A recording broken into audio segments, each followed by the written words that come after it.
Bonjour à tous, bienvenue sur cette nouvelle matinale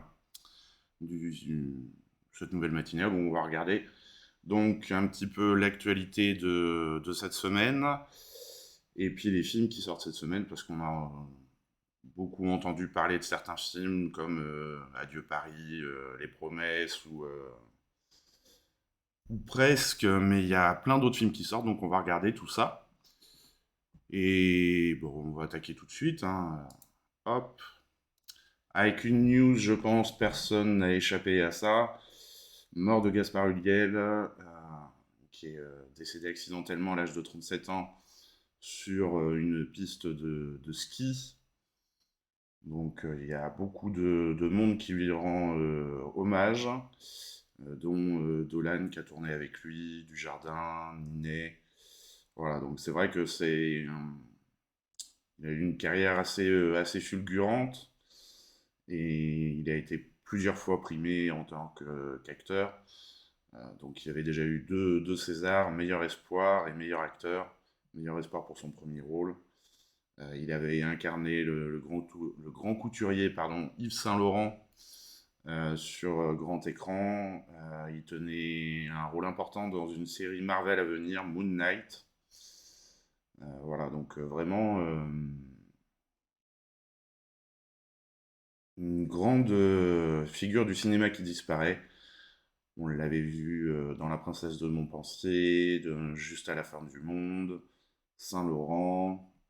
Donc voilà, vraiment tout le monde lui rend hommage, même la ministre de la Culture. Voilà, donc une figure du cinéma qui part. Deuxième figure du cinéma, c'est Jean-Claude Mézières, co-créateur de Valérian et inspiration du cinquième élément et de Star Wars, qui est décédé. Donc lui, il avait 83 ans, et donc c'était un artiste, auteur, dessinateur français, voilà, qui avait créé Valérian, qui a donné de l'inspiration donc à plein d'autres choses et qui a permis donc entre autres, on le voit, Star Wars et d'avoir vu le jour. Voilà. Alors, il y a eu une renégociation de la chronologie des médias. Bon, finalement, on craignait que la fenêtre cinéma soit réduite. Alors, quand je parle de fenêtre de cinéma, c'est la fenêtre d'exclusivité quand les films sortent au cinéma. Par exemple, aux États-Unis, les films peuvent sortir le même jour euh, en salle et sur plateforme. Nous, on a une période de 4 mois d'exclusivité, d'exploitation en salle, et ensuite, ça peut passer sur d'autres médias. Il me semble que c'est d'abord la télé, et ensuite, en même temps, à peu près les plateformes de streaming, DVD et tout ça. Donc là, la période d'exclusivité des salles de cinéma en France reste de 4 mois. Et ensuite, voilà, ça peut être exploité sur d'autres médias. Tout le monde se félicite de cette nouvelle négociation qui nous préserve, nous, cinéma, d'une concurrence trop rapide. On va faire un petit tour dans les festivals qui commencent à annoncer leur sélection. Donc le premier festival, celui de Berlin 2022.